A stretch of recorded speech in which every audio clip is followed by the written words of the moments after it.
So today I'm doing a thing. I am answering your questions. I just realized I'm not wearing earrings. One second. I can't not wear earrings in a video. That's like unlike me. Got these earrings from Madewell. Ow.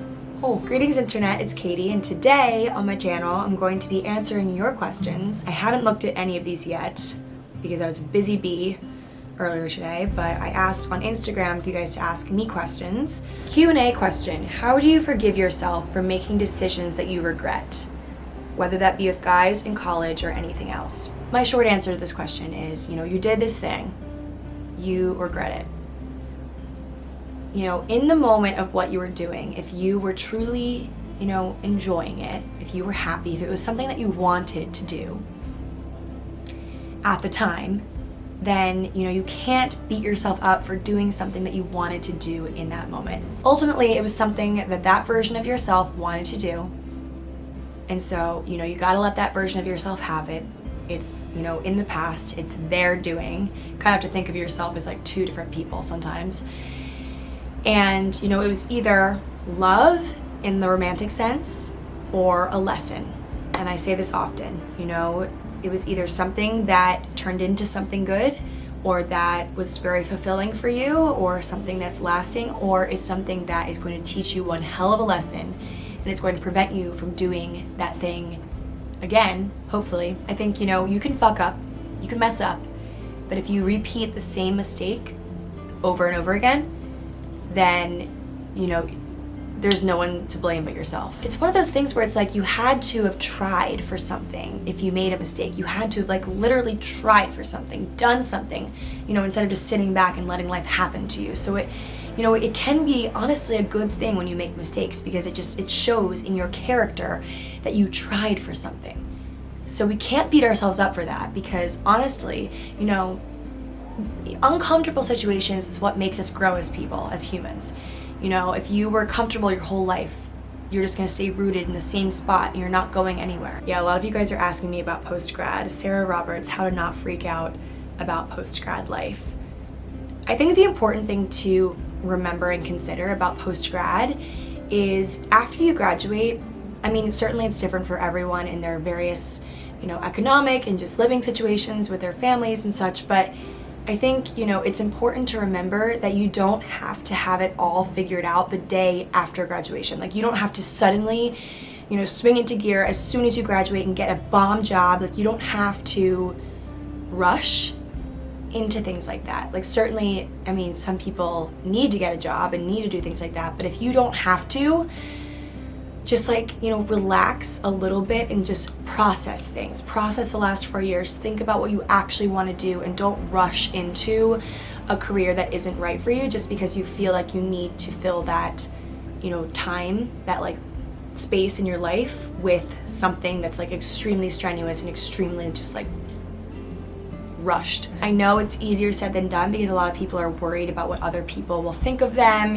if people will think that they're not capable of getting a job or whatever, or just lazy or something, and I think it's just important to remember that, you think that people care a lot more than they do. And even if they do care, okay, cool, they'll care for 10 minutes and then go on with their miserable lives. So it's Henna XOXO asks, how is the dating life going in New York? I actually don't remember the last time I made a video about my dating life or about boys, which is shocking considering how much hate I got in college and high school for talking about boys too much. So maybe this is a sign of maturity that I don't really care anymore. But I think recently in New York, my big goal for the moment is to obviously focus on myself and growing myself, but getting out of my comfort zone and going on dates. Honestly, I don't know how else to put it. It's dates can be fun, dates can be really not fun. I've had some fun dates in New York, I've had some really not fun dates in New York. But I think the important thing, I always leave a date and I feel good that I've at least, put myself out there and I've tried. I think the reason that I'm so secure in my romantic life right now is because I'm not putting all of my eggs in the dating basket. A lot of my life has been spent thinking that I have this empty space in me when I don't have a boyfriend, and I need to fill that gap with something or someone. A lot of times I would fill it with one night stands and with maybe some relationships that weren't working and they weren't right, but I just felt like I needed someone to fill that gap. To be honest, I was a little bit nervous, you know, when I was moving to New York and coming here full time. I was nervous that it would make me feel really, really lonely. You know, it's just kind of, it's romantic in some ways. Like, you know, you see a lot of couples out, you see a lot of hand holding, you see a lot of like intimate dinners and such. And so, you know, I was worried that it would make me feel really lonely, but to be honest, it has made me feel like the opposite of lonely, but also that I don't really need a boyfriend, kind of content, I guess, because I just know, I know that the feeling of meeting that one person is unparalleled to any other feeling. And I've had to kind of tell myself recently that like if I don't feel that spark, you know, I'm better off on my own. You know, I mean, obviously you have to give someone a couple of chances. You can't like fully rely on first impressions. I kind of believe in that. You know, people can surprise you after a few times of seeing them, but I think in my past I've held on to people too long because, you know, having someone that might not be right for me just felt better than having no one at all. So recently I've gotten to be a little bit more picky about who I spend my time with, because your time is limited. All the time that you're spending with that other person that isn't right for you, you're essentially taking away the time that they could be spending with the person that is right for them. So, like, you know, the second that I know that it's not right, I've been doing a very mature thing, which is, you know, having a conversation with the person and just saying, I just don't think this is right. Or saying like, you know, I need some time to think about it, which guys hate. They hate that conversation. But it's something that I think has been a sign of maturity for me, because to be honest, I have ghosted so many guys. This is horrible, but to be honest, my mantra of sorts throughout college was I'd rather ghost them and them hate me than tell them, you know, I'm not interested in them and, you know, have them like either, you know, try to fight for me and just make things uncomfortable or anything like that, which sounds horrible, but I would just like kind of rather than be like, oh, that girl, than like having to deal with all the other stuff that comes with the conversation. But I'm happy to say that I am changing my ways and I am no longer a flaky ghost person, and I'm becoming a more of a confrontational person, which I hate confrontation, but like it's one of those things where you have to do things that you're not comfortable with in order to grow, because otherwise you're just staying in the same place, the same person, you know, and you're not growing at all. Yeah. But dating in New York is fun. I'm currently talking to someone. It's taken me 23 years, but I think I've finally figured out my type, or like who I'm most interested in, what kind of person, and it kind of boils down to the person needs to be creative in some way. Like he doesn't need to be like, you know, a photographer that lives in Brooklyn or anything per se, but he needs to be someone that has an appreciation for creative things. That's like very broad, to be honest. You know, I don't care what the creative thing is, if it's music, if it's art, if it's photography, if it's just traveling and in cool creative places or being in a creative environment, I don't care. You know, advertising, I don't know. It's kind of just open to interpretation, but I really want someone who appreciates creativity and appreciates why I spend so much time being creative and slaving over the arts. Sydney asks, your thoughts on having sex on the first date? I told you nothing's off limits on this Q&A, so I have a lot of thoughts about this. I have a lot of attitudes that are like very conflicting, because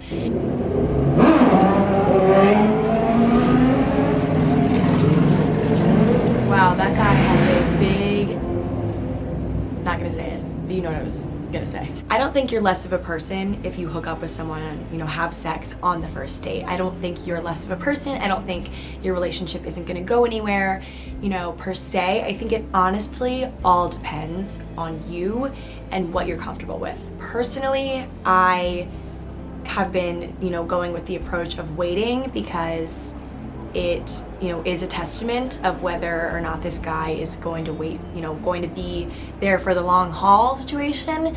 The last guy I was seeing in New York, you know, we Ubered home together after the date, or like in our direction of where we live, because we both live like actually a street away from each other, which is so interesting and like very, very random, to be honest. In New York, like all the streets you could live on, and we live like on the same block. But so we Ubered home together. He, you know, dropped me off at my apartment. Very Carrie from Sex and the City, except for I don't have a brownstone or anything crazy like that. But I got out of the car, you know, went up the steps to my apartment. He kissed me goodbye and did not come inside. And to be honest, it was very like, I was very proud of myself for that. You know, I really, really vibed with him. You know, not to say I didn't, but I was just kind of curious to see, you know, what he felt, and you know, if he was going to text me the next day and be like, let's do another date or something, then I knew that he was going to stick around. Because to be honest, you know, it's sad to even admit this, but some guys and girls, you know, are clearly in it for one thing. My final answer for this question is you just got to know yourself, kid. Know what is going to be okay for you to do and not destroy you. The answer to this question is definitely up to the individual, of course, but I think, you know, if it's me giving you advice, wait. And honestly, like, you know, waiting makes things better. Like, it makes things sweeter when there's anticipation built up, you know? Personally, I don't have sex on the first date. So Chelsea asks, who is your favorite artist at the moment? If she means musical artist, I have a few people I've been like listening to nonstop lately. So Billie Eilish, of course. She's like very, very on trend right now. Everyone loves her. Her new album is amazing. Bad Guy, I can listen to on repeat all day. Norah Jones will forever be my favorite artist of all time. Like, I listen to Norah Jones when I'm just like having like an off day or like a long day or just like a day in general. I just put on her music and just like put on repeat. Like, I love her. I'm like looking at my Spotify. My Spotify is up on the TV right now, and my latest plays, recently played, is Norah Jones. And Billie Eilish Experience, yep. So another band, or I don't really know if it's a band or a person, or just one person, but Still Woozy, obsessed. Lava specifically. Franz Ferdinand, that's like an old school love. Also some French music I've been listening to. Like, I've been loving French pop. If you guys know of any really good French pop music, send it my way. I'm kind of obsessed lately. It's like my recent thing. So yeah, those are just kind of some random artists I've been loving. Boulot, I think that's how you say it, Get Stupid, it's a good song. She also asked, what is your dream job? If you didn't already know, because I mention it like a lot, I work at L'Oreal Paris, I do social and digital. I would love to someday be a creative director for a brand. Like, the one person that has like the overall brand creative image in here, and like everything that they do kind of revolves around the creative image that they are creating. A lot of creating in this sentence. I could see myself going into fashion someday, or maybe some sort of like digital platform. There's a few things that I would do. I would love to write, you know, a column for like Cosmo or like something like that. You know, write like a column, like a he said, she said type column. I miss writing so much. I haven't really done it much recently. I don't have time, quite frankly, and my current job doesn't involve like any writing at all. Ashley Ann Dahl asks, favorite bars in New York City? Ooh, this is a good question. So I guess I'll tell you guys the recent bars I've been going to, because honestly it depends on the season, because, you know, winter time I go to bars that are like really close to me because I don't really feel like going outside that much. But during the summer and spring we get more adventurous, my friends and I, because we can go to like Brooklyn and like go places and it's not like miserably cold. So I guess recently, now that's been nice, we've been going to some rooftops. Yesterday we went to the James Hotel. It's called the Jimmy at the James. It's like on the rooftop. That was very fun. I think like the oldie but goodie like that I've always gone to and loved is the DL on Delancey. It's very fun. There's 3 floors. It's huge. It's much more fun at night. So I love that place. I love Brass Monkey. Oldie but goodie, has a really awesome rooftop if it's a nice day. La Esquina is very fun. I went last night as well. I went to a lot of places last night. We were like bar hopping through Soho.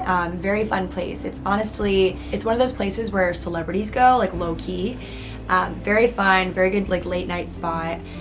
They also do dinner, but you need to like make a reservation like actually 4 weeks in advance. It's absolutely crazy. I've been once. Also, Hotel Chantel is very fun.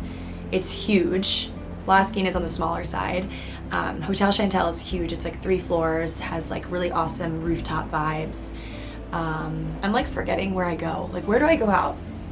Am I okay? I can't remember anything. I'm like looking through my Instagram to like remember. Those are the first ones that come to mind, but if you ever want to get Rex, just look at my story because I always post where I am every time I go anywhere, honestly. So